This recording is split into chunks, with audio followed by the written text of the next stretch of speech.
Chegan a casa. Sai a porta a nai do defunto e entregalle unhas cagallas do vello ao señor. Estas son as alfaias que atopou meu pobrecillo na mano dos castelos. Estas é a morte merecida provocada por unha besta parda. Nós nada sabemos. Fixemos unhas preguntas. E cando fixemos levar ao castelo para aclarar os datos oscuros, fuxiu. E non volvemos a ver nada máis dele. Seguro que sufriu un accidente. Chamaches ao centuro.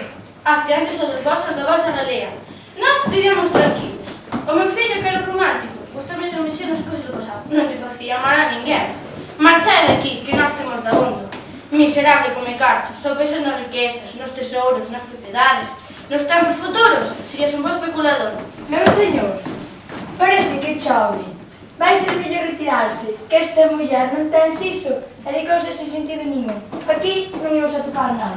Veña, marcha. Boas noites, maior. Ten sorte de que teñen na cabeza outras cousas de máis importancia. E de non ser así, íanse sair caras as palabras corteses co teu señor.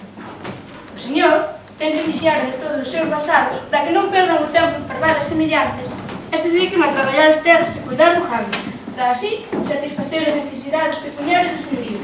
Non están os tempos para deixar a imaginación. Hai que producir, será riqueza. Este meu señor, cando colle carreira, semella un político deses de patacón. Señor, deberíamos marchar.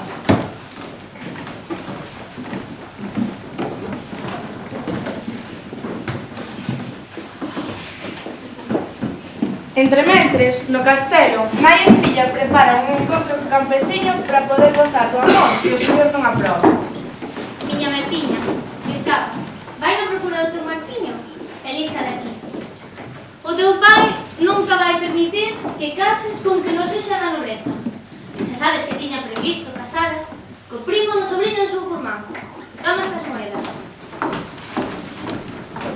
Colle 4 cousas e vaite. Aproveita a noite. Grazas, mamaiña. Cando te volver ver? Agora iso non importa. O importante es ti.